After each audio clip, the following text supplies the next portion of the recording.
Firman Tuhan Nehemia 5 ayat 1 sampai ayatnya yang ke-19.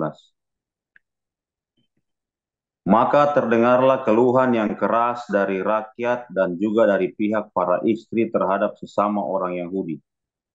Ada yang berteriak, anak laki-laki dan anak perempuan kami banyak dan kami harus mendapat gandum, supaya kami dapat makan dan hidup. Dan ada yang berteriak, ladang dan kebun anggur dan rumah kami gadaikan untuk mendapatkan gandum pada waktu kelaparan. Juga ada yang berteriak, kami harus meminjam uang untuk membayar pajak yang dikenakan raja atas ladang dan kebun anggur kami. Sekarang, walaupun kami ini saudara sedaging dengan saudara-saudara sebangsa kami, dan anak-anak kami sama dengan anak-anak mereka, namun kami terpaksa membiarkan anak-anak lelaki dan anak-anak perempuan kami menjadi budak, dan sudah beberapa anak perempuan kami harus membiarkan diri dimiliki orang. Kami tidak dapat berbuat apa-apa karena ladang dan kebun anggur kami sudah di tangan orang lain. Maka sangat marahlah aku ketika kudengar keluhan mereka dan berita-berita itu. Setelah berpikir masak-masak, aku menggugat para pemuka dan para penguasa. Kataku kepada mereka, masing-masing kami telah makan riba, masing-masing kamu telah makan riba dari saudara-saudaramu.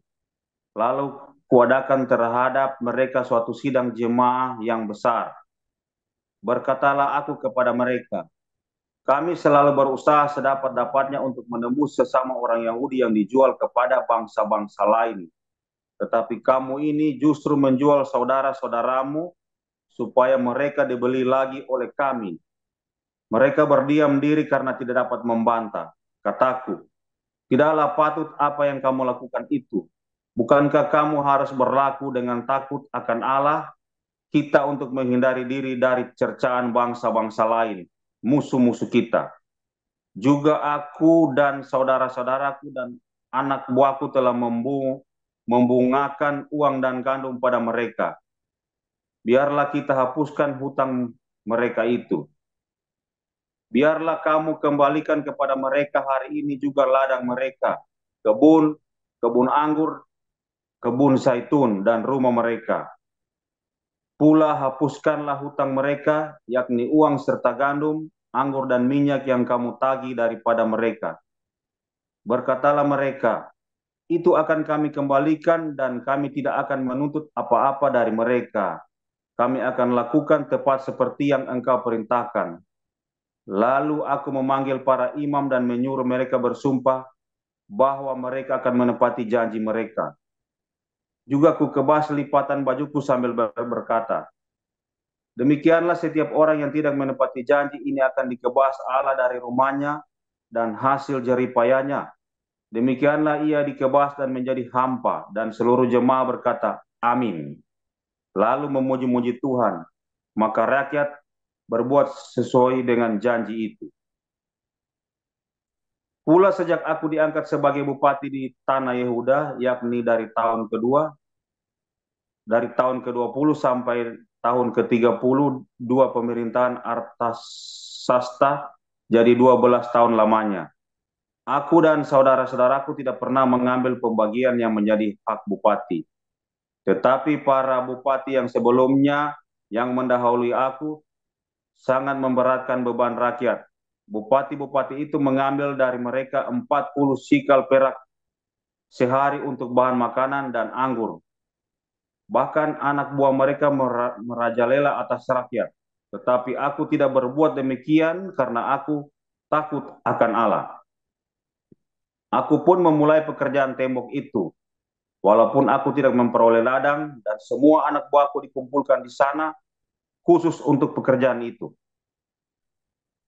Duduk pada mejaku orang-orang Yahudi dan para penguasa, 150 orang selain mereka yang datang kepada kami dari bangsa-bangsa sekeliling kami. Yang disediakan sehari atas tanggunganku ialah seekor lembu, 6 ekor kambing domba yang terpilih, dan beberapa ekor unggas. dan bermacam-macam anggur dengan berlimpah-limpah setiap 10 hari. Namun dengan semuanya itu aku tidak menuntut pembagian yang menjadi hak bupati, karena pekerjaan itu sangat menekan rakyat. Ya Allahku, demi kesejahteraanku, ingatlah yang kubuat untuk bangsa ini. Baik. Ya, dilanjutkan Ibu Elia Pandi, silakan.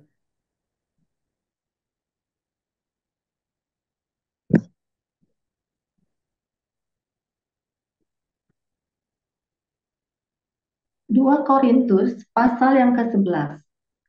Alangkah baiknya jika kamu sabar terhadap kebodohanku yang kecil itu.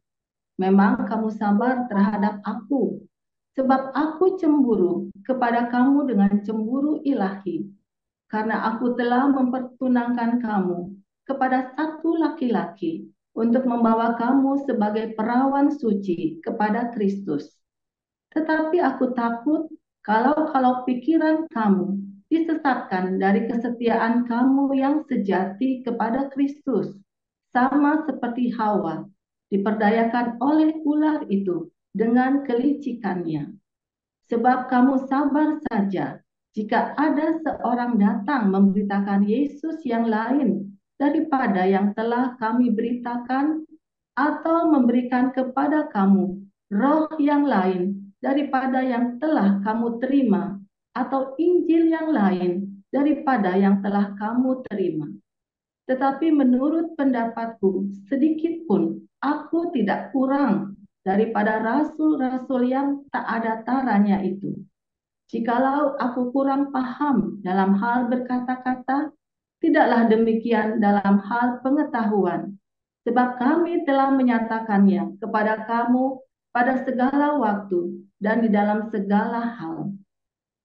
Apakah aku berbuat salah jika aku merendahkan diri untuk meninggikan kamu, karena aku memberitakan Injil Allah kepada kamu dengan cuma-cuma?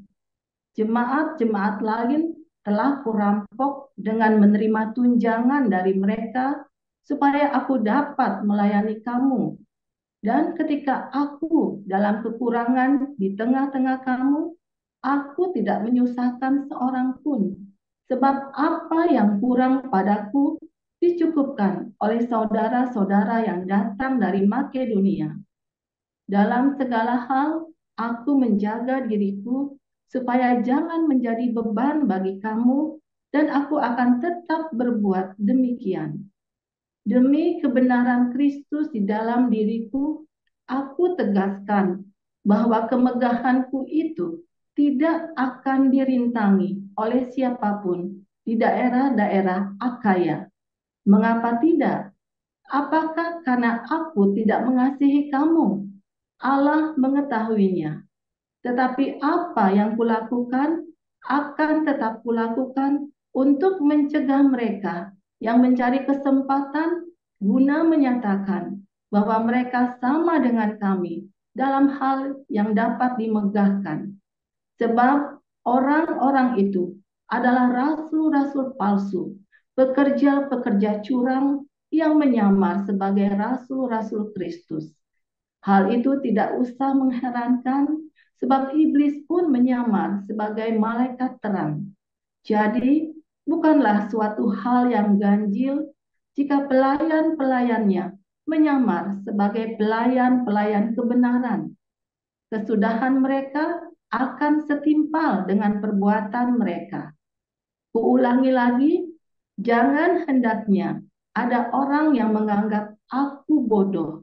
Dan jika kamu juga menganggap demikian, terimalah aku sebagai orang bodoh, supaya aku pun boleh bermegah sedikit. Apa yang aku katakan, aku mengatakannya bukan sebagai seorang yang berkata menurut firman Tuhan, melainkan sebagai seorang bodoh yang berkeyakinan bahwa ia boleh bermegah. Karena banyak orang yang bermegah secara duniawi, aku mau bermegah juga. Sebab kamu suka sabar terhadap orang bodoh, karena kamu begitu bijaksana. Karena kamu sabar jika orang memperhambakan kamu jika orang menghisap kamu, jika orang menguasai kamu, jika orang berlaku ampuh terhadap kamu, jika orang menampar kamu. Dengan sangat malu, aku harus mengakui bahwa dalam hal semacam itu kami terlalu lemah. Tetapi jika orang-orang lain berani membanggakan sesuatu, maka aku berkata dalam kebodohan, berani juga. Apakah mereka orang Ibrani? Aku juga orang Ibrani. Apakah mereka orang Israel? Aku juga orang Israel. Apakah mereka keturunan Abraham? Aku juga keturunan Abraham. Apakah mereka pelayan Kristus? Aku berkata seperti orang gila. Aku lebih lagi. Aku lebih banyak berjeri lelah. Lebih sering di dalam penjara. Didera di luar batas. Kerap kali dalam bahaya maut. 5 kali aku disesah orang Yahudi. Setiap kali 40 kurang 1 pukulan. 3 kali aku didera. 1 kali aku dilempari dengan batu. 3 kali mengalami karam kapal. Sehari semalam aku terkatung-katung di tengah laut. Dalam perjalananku, aku sering diancam bahaya banjir dan bahaya penyamun, bahaya dari pihak orang-orang Yahudi dan dari pihak orang-orang bukan Yahudi, bahaya di kota, bahaya di padang gurun, bahaya di tengah laut, dan bahaya dari pihak saudara-saudara palsu. Aku banyak berjeri lelah dan bekerja berat. Kerap kali aku tidak tidur. Aku lapar dan dahaga. Kerap kali aku berpuasa, kedinginan dan tanpa pakaian, dan dengan tidak menyebut banyak hal lain lagi, urusanku sehari-hari, yaitu untuk memelihara semua jemaat-jemaat. Jika ada orang merasa lemah, tidakkah aku turut merasa lemah? Jika ada orang tersandung, tidakkah hatiku hancur oleh duka cita? Jika aku harus bermegah, maka aku akan bermegah atas kelemahanku. Allah, yaitu Bapa dari Yesus, Tuhan kita yang terpuji sampai selama-lamanya, tahu bahwa aku tidak berdusta. Di Damsik, wali negeri Raja Aretas menyuruh mengawal kota orang-orang Damsik untuk menangkap aku. Tetapi dalam sebuah keranjang, aku diturunkan dari sebuah tingkap keluar tembok kota. Dan dengan demikian, aku terluput dari tangannya. Demikian. Ya, terima kasih para lektor Ibu Elia Pandi dan Pak Cecep. Kita akan mendengarkan renungan embun pagi dengan judul Warga Israel menggugat Netanyahu. Silakan Pastor Paul.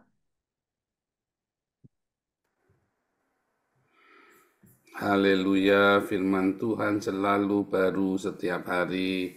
Biar diulang-ulang setiap hari, diingatkan terus. Karena yang kita butuhkan bukan hanya pengetahuan, saudara ya. Yang kita butuhkan juga adalah rema. Karena kamu punya pengetahuan juga percuma, saudara. Kita sudah buktikan ya, kita ada kelas-kelas, banyak sekali kelas ya. Kita alumni kita ada 1000 lebih ya. Bahkan juga ada kursus singkat 4 bulan ya, yang banyak yang sudah selesai, bukan cuma 4 bulan tapi 4 dikali 5 ya, kan ada 5 kelas kan, 5 level kan, kelas evangelis, apologetik, apostolik, menjawab Islam, kelas profetik ya, apostolik dan profetik ya, ada 5 kelas tuh kita saudara ya. Belum lagi yang ada ikut HBC ya 3 tahun, tambah nanti Januari kita buka Master of Arts ya, S2-nya. Tapi setelah Anda belajar, itu penting buat Anda ngajar minimum kepada keluarga kita dan untuk mengembangkan diri kita, saudara. Apa yang Anda tahu di sini, Anda bisa bagi, Anda bisa kembangkan untuk Anda bisa mengajarkan kepada minimum anak-anak Anda. ya. Karena dunia yang jahat ini dunia yang jahat ini pertanyaan-pertanyaan yang menjebak, yang menggoyahkan iman. Jadi dari sekeliling kita, dari orang-orang di sekeliling kita. Nah, saudara, apa yang harus kita lakukan sekarang? Kita mau supaya kita bisa bertumbuh, supaya kita bisa menjadi bangunan bait suci, kita menjadi Yerusalem, ya. Harus apa ya? Harus rema. Kalau nggak rema nggak bisa jadi bangunan itu. Jadi setelah Anda belajar tiap hari, Anda harus rema. Kalau nggak rema nggak bisa, saudara. Berat. Ya, kamu cuma tahu aja, nanti kamu jadi ahli Taurat, orang Farisi, orang Saduki nanti. Kalau Anda tahu dan Anda tidak rema, bahaya, saudara. Apa yang Anda tahu di komunitas ini adalah rahasia-rahasia ilmu pamungkas. Dan kalau kamu cuma tahu tidak kamu lakukan, itu akan berkumpul, akan jadi penyakit. Serius. Karena yang saya ajarkan itu harusnya bukan diajarkan untuk orang-orang yang baru kemarin bertobat, tapi untuk orang-orang yang sudah dewasa.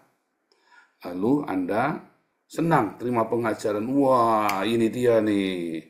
Buat apa? Buat nembak sana-sini, saudara. Buat nyerang para pendeta, buat nyerang aktivis gereja, buat nyerang saudara-saudaramu. Ya kan? Tapi kamu sendiri tidak melakukan. Wah, itu banyak saya nemukan ya. Dan saya sangat sedih ya, saudara ya. Saya sangat sedih. Dan akhirnya penyerang saya. Kalau murid diajari ilmu, tapi kamu karakternya nggak baik, yang diserang pertama kan gurunya kan. Ilmu apapun, kamu ajarkan kepada anakmu praktek dulu ke kamu, saudara. Ya, seorang ibu itu yang ngajari anak-anaknya, ayah yang ngajari anaknya, mau yang baik, mau yang jahat, ngajari bohong, kamu dulu yang pertama diajari, yang dikorbanin sama dia. Ya, kamu ngajari baik, kamu dulu yang terima kebaikan. Ya, saudara, yang makanya jangan ajari anakmu yang tidak baik, karena korbannya kamu dulu nanti. Nah, saudara, hari ini tuh ada banyak sekali warga Israel yang demo ya. Yang mempermasalahkan polisinya Benyamin Netanyahu, saudara. Saudara, kalau saya jadi Benyamin Netanyahu, saya bisa ngamuk itu, saudara. Ini orang nggak tahu terima kasih.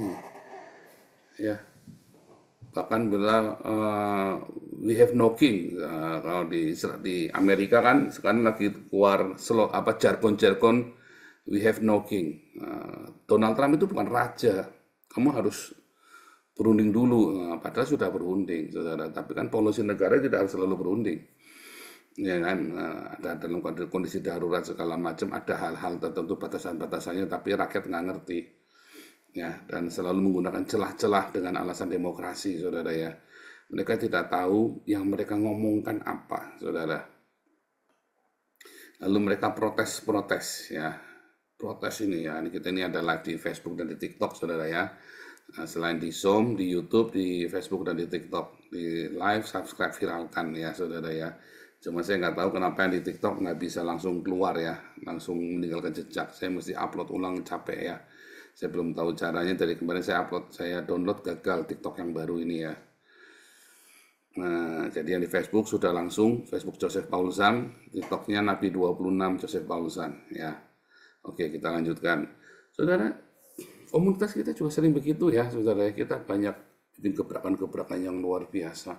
Tapi waduh, dari orang kita sendiri yang mencaci maki, bikin menara Babel lah, mencari kemuliaan diri sendiri lah, ambisius lah, dan segala macam omongan-omongan yang menyakitkan, ya, yang seakan-akan menghakimi saya, mempersalahkan, ya. Ya memang aneh ya, saudara ya.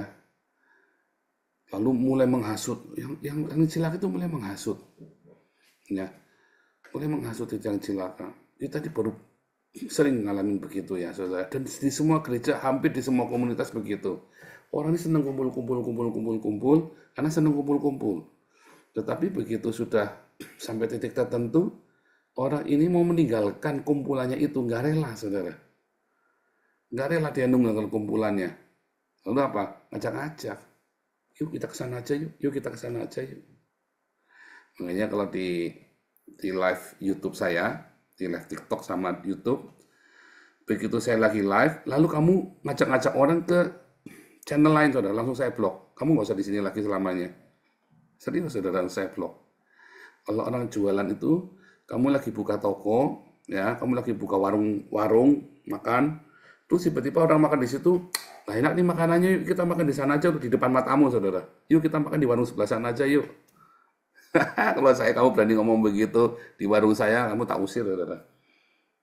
Tak usir dengan sekuat tenaga, dengan segenap hati dan jiwa, saudara. Kamu jangan di sini lagi dan jangan pernah menginjakan kakimu di sini lagi. Itu namanya kamu tidak sopan. Kita lagi buka warung, untuk mendatangkan orang itu tidak gampang. Lalu kamu masuk ke dalam, kamu ngajakin orang buat keluar dari situ, saudara. Kalau saya itu ada masalah apa dengan kamu? Enggak ada kan? Saya itu dosa apa sama kamu? Enggak ada kan? Kenapa kamu ngajak-ngajak orang sudah masuk ke sini diajak keluar? Customer di sini kamu ajak di tempat lain. Oh, sana aja yuk, di sini nggak enak.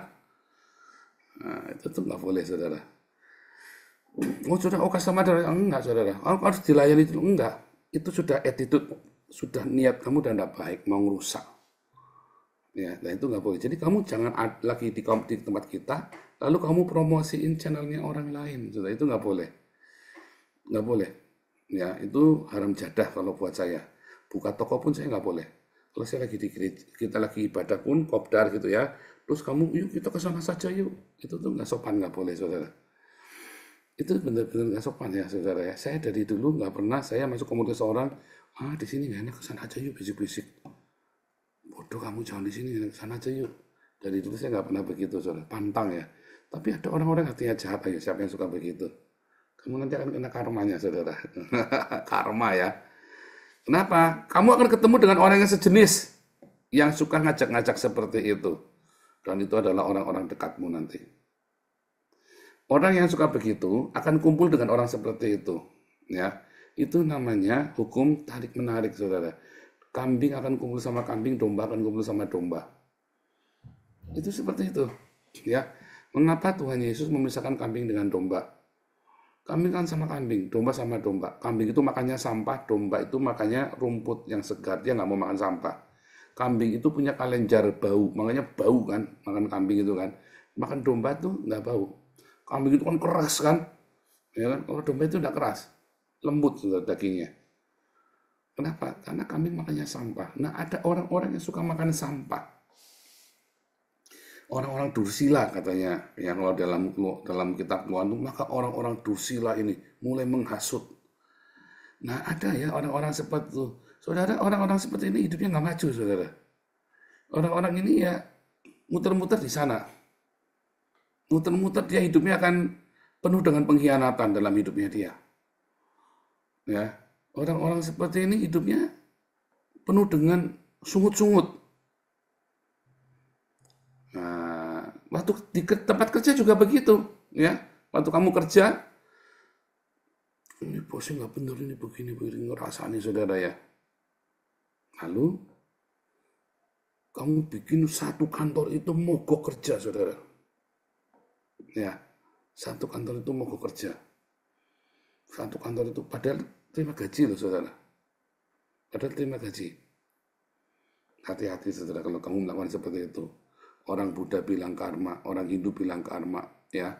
Kalau saya bilang, kamu akan kumpul dengan orang yang setipe dengan kamu. Orang dursila. Itu yang disebut dengan orang dursila. Ya, orang-orang yang nggak tahu diri, saudara.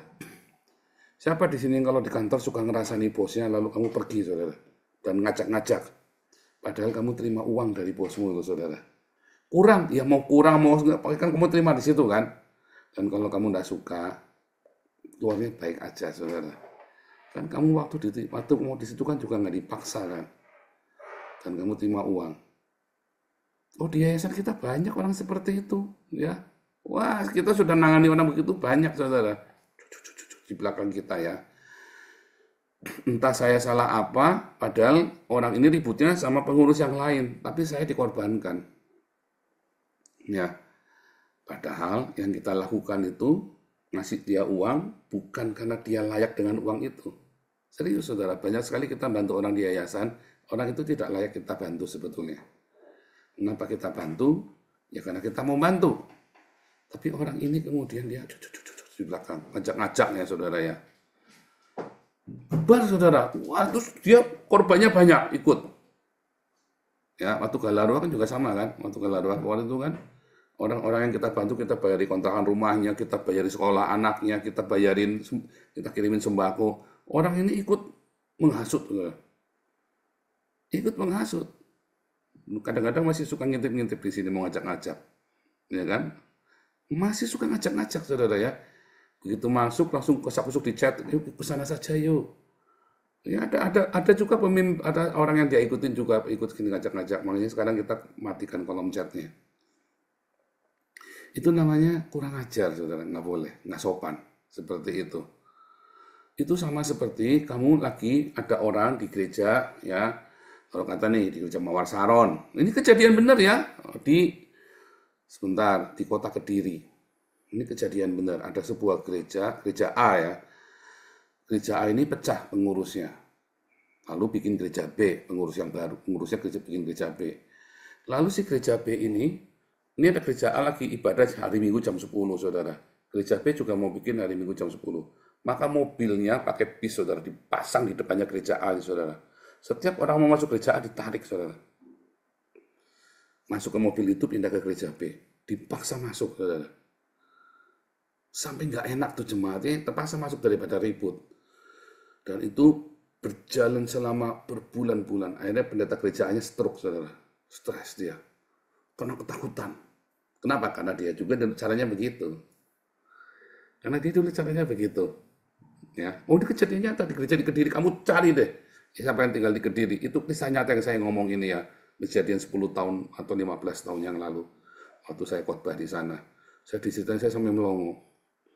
Ya kami sih dulu gereja kami nggak segitunya ya, sampai sengaja jemput dari gerejanya orang, sengaja diambil begitu.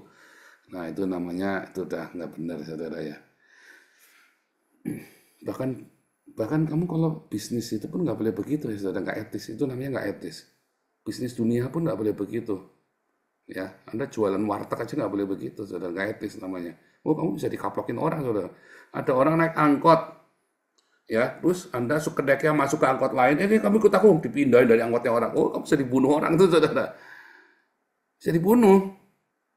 Bahkan bisnis dunia aja nggak boleh begitu. Supir angkot aja nggak begitu, saudara. Kamu gereja begitu, kurang ajar kan. Kamu gereja seperti itu. Gila nggak ini orang-orang ini ya? Tapi ada orang dursila seperti itu. Kita orang Kristen nggak boleh seperti itu. Ya, nggak boleh. Ya, kamu lagi dibantu nih.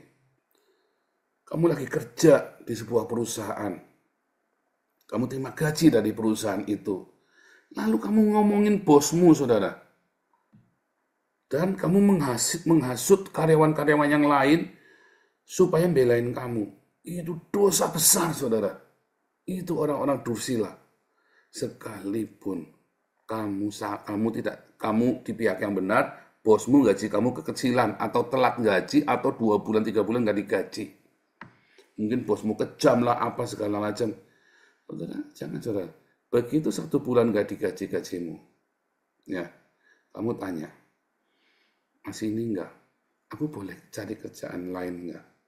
Yang baik, karena anakku butuh makan. Tapi yang baik, saudara. Kalau bosmu nggak seneng, nggak apa-apa, kamu keluar tanpa kamu harus ngatain yang kamu tinggal. Puji syukur kepada Tuhan Yesus. Ya, syukur wa syukurilah.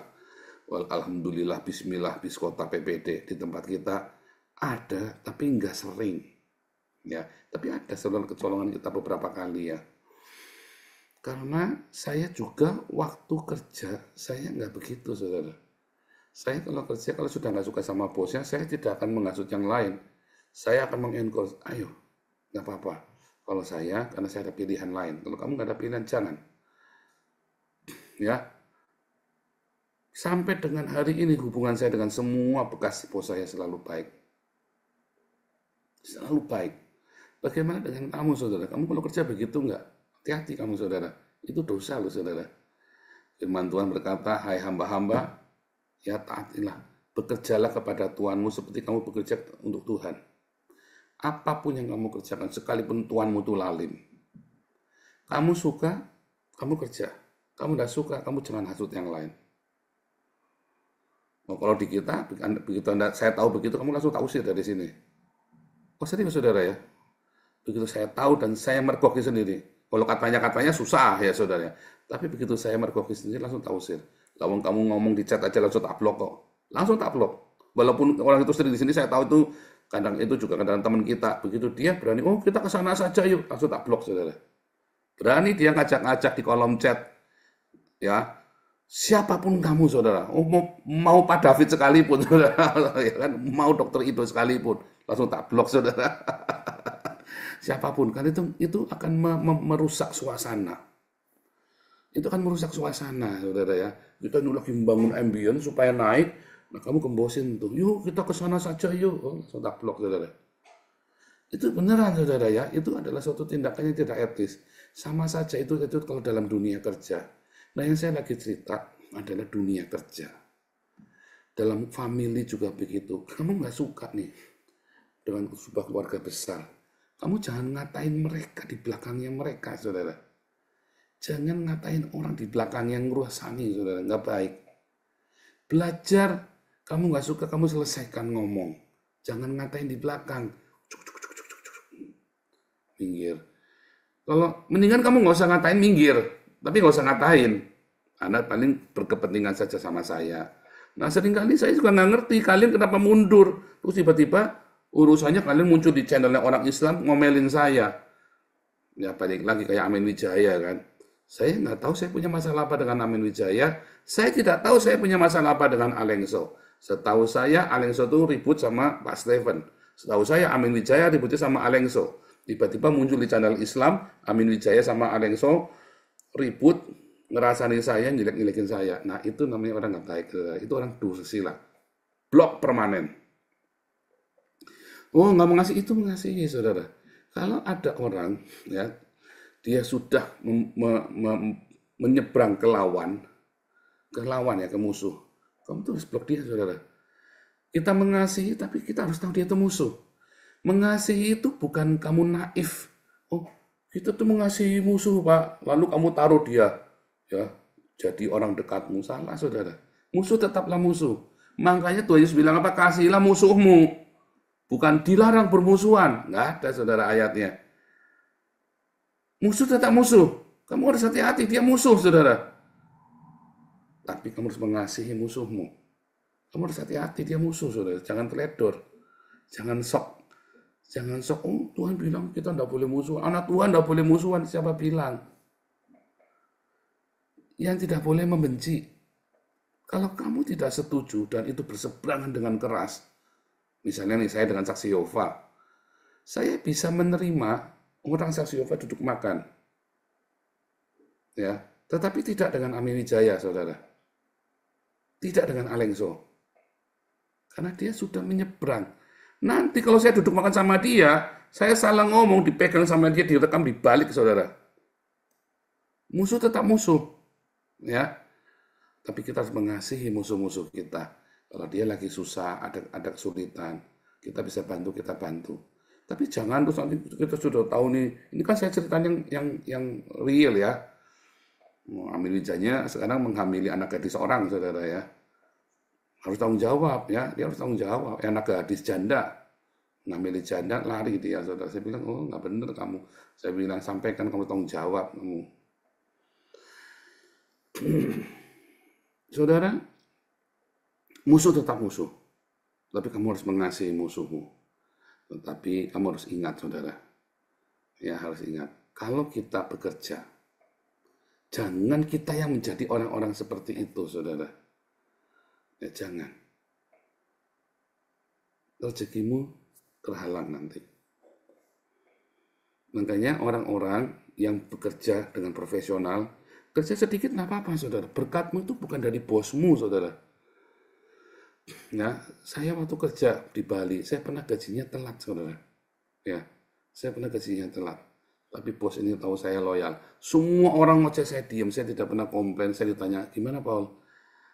Ya gimana, memang kita lagi susah perusahaannya. Terus gimana? Fight dong.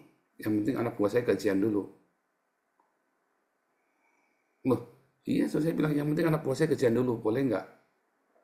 Kita yang level-level manajer ke atas, gajinya nanti tunda. Yang penting anak buah gajian dulu. Saya gitu, karena anak buah kan gajinya cuma UMR. Kalau dia telat, habis. Kalau saya telat, saya tetap bisa makan. Paling tidak saya bisa makan, ya cicilan-cicilan aja ruwet. Cuman kan tetap bisa makan. Anak buah gaji UMR telat, bablas saudara. Demo, pasti ruwet. Jadi, tapi saya telat berapa kali. Dan makanya saya gaji saya begitu perusahaan itu recovery, gaji saya naik 3 kali lipat, saudara. Disayang sama bosnya. Kadang-kadang kita nggak ngerti. Kamu jangan berpikir gajimu kecil, oh ini bosnya galak, bosnya apa. Kamu bertahan, kamu diem, jangan pernah ngerasani bosmu. Makanya kamu sial terus, saudara. Makanya kamu nasibnya jelek. Kamu dikasih berkat sama Tuhan, kamu ngeluh, kamu bersungut-sungut. Itu orang kurang ajar, orang dursila yang bersungut-sungut dikasih kerjaan. Mau gajimu kecil, daripada tidak ada kerjaan, kamu lebih pusing lagi nanti kamu. Nggak ada aktivitas. Tapi selama kamu kerja, gajimu kecil. Kalau mood kamu udah nggak wajar, kamu sambil ngelamar kerjaan. Dapat kerjaan yang bagus. Tapi kalau kamu nganggur, daripada gaji kecil, mendingan prei, mendingan nggak kerja. Goblok. Kerja. Orang kalau lagi kerja, pasti cari kerjaan lebih gampang. Kalau kamu lagi nganggur cari kerjaan, aduh susah. Itu namanya hukum kelembaman. Hukum fisika itu ya, jangan ngomong itu tahayul, saudara. Kamu kalau lagi kerja, cari kerjaan lain lebih gampang. Kalau kamu nganggur cari kerjaan, aduh, saudara. Ya, saudara kesini mau ngelamar kerjaan. Iya, sekarang aktivitasnya apa? Ya, masih menganggur Pak di rumah. Coret. Coret, kalau saya kan direktur, saudara. Saya direktur sebuah perusahaan besar. Saya selalu pesan, jangan cari orang nganggur. Wah, itu saya ngomong, jangan cari orang nganggur. Biasanya karakternya nggak baik. Saudara. Saya jadi bukan nyumpanin kalian. Saya tak ajari cara cari kerja. Kamu harus kerja. Mau kamu jadi volunteer, mau aktivitasnya Pak. Sementara saya belum ada pekerjaan Pak, tapi saya membantu volunteer Pak di sebuah gereja. Saya aktif. Ngapain aja ya? Saya nyupir, saya bersihin ini, saya bantu Pak nemeni Pak pendeta kalau pergi kemana ya supaya saya jangan nganggur Pak. Wow, ini luar biasa ini. Ya, Pak, ya, saya kerjain Pak, semua perabotan gereja saya yang bikin Pak. Nggak dibayar? Enggak, gereja nggak sanggup bayar Pak. Wow, luar biasa. Selama 3 tahun pertama saya di Belanda, saya nggak bisa kerja, saudara. Di Jerman 6 bulan pertama saya nggak bisa kerja. Setahun pertama di Jerman, saya kerja di resort, nggak dibayar. Bener-bener nggak dibayar, saudara. Cuman saya dikasih rumah, dikasih tempat tinggal, dikasih makan. Nah, terakhir begitu saya harus pindah ke Belanda. Paul, aku tuh tidak mau tidak membayar. Saya dikasih iPad baru, saudara. iPad baru, ya Grace itu, dan dikasih beberapa, kamu boleh ambil laptop manapun, saya bilang, nggak usah ini. Dan hari ini kami punya persahabatan yang baik. Saya pindah ke Belanda juga sama, ya. Saya masuk ke gereja Belanda, saya butuh bantuan apa, ngecat apa, saya lakukan. Saya nggak pernah ngecat, gali tanah, ya buat bikin reservoir air itu ya, aku lakukan semua, saudara. Saya nggak pernah nyanggul segitu, badannya pada sakit, sampai segala macam, tapi sehat. Ya, 3 tahun orang pada stres, sudah corona kan, orang pada stres. Saya sama si Wisely, kita sehat, kita tenang, kita singsot, sampai pendetanya bilang, kenapa orang pada stres, kamu tenang-tenang aja? Ya mungkin karena saya pendeta, saya bilang begitu. Iya, nggak ada hubungannya, dia bilang iya, karena kalau saya sih karena kita ngucap syukur ya, hidup kita lebih baik. Tapi saya tahu karena saya kerja. Makanya teman-teman di pastori saya bilang, kamu jangan nganggur, kerja apa saja, gaji kecil. Ya, yang lagi merantau juga ya, semua kalian lagi merantau, apa saja kamu kerjain dulu. Orang kerja akan mudah cari kerjaan, orang nganggur cari kerjaan setengah mati. Percaya saya, ya, saya juga caranya begitu. Nah, saudara terakhir ya, 1 menit terakhir. Saudara kalau lagi bekerja, jangan mengeluh. Orang mengeluh, orang ngerasani, kamu pergi saudara. Pergi. Supaya kamu jangan keracunan dengan bisa mereka, racunnya mereka. Atau kamu jangan dikorbanin, oh itu katanya Paul. Wah saya pernah digituin saudara ya. Gara-gara saya nunggu di situ, saudara, ikut dengarkan. Oh, ini Paul juga ngomong. Sebentar. Saya nggak pernah ngomong begitu loh. Ya, tapi kan kamu ada di situ kan? Wah, saya baru nyadari, iya. Ya, saudara, saya ada di situ. Harusnya saya minggir. Kalau ada orang ngerasani atasanmu, kamu minggir, saudara. Percaya saya, lebih baik kamu tidak tahu apa yang mereka bicarakan. Toxic. Kamu kan ke sana mau kerja kan? Wah, kan setia kawan.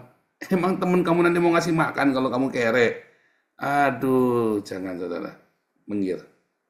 Fokus dengan pekerjaanmu. Kamu suka kamu kerjain, kamu nggak suka kamu cepet cari. Sambil kamu kerjain, goodbye-nya manis. Suatu ketika kamu dibutuhkan kembali. Saya pernah ya kembali ke perusahaan yang sama. Gaji saya sudah lipat kali dan bos seneng sama saya. Karena ketika semua orang berkhianat, saya yang tidak pernah berkhianat. Kamu kenapa tidak bilang, Paul? Pak, kalau saya bilang, saya serba salah dan saya tidak tahu mereka bicara apa. Ya, saudara ya. Itulah attitude yang baik di dalam bekerja. Itulah attitude yang baik di dalam berjemaat, berkomunitas. Orang toksik tinggalin, itu racun, itu setan, saudara. Serius, saudara. Tinggalkan, fokus. Jangan ikut demo, jangan ikut rusuh. Fokus. Lakukan segala pekerjaanmu seperti kamu melakukannya buat Tuhan. Ya, Tuhan Yesus memberkati. Ya,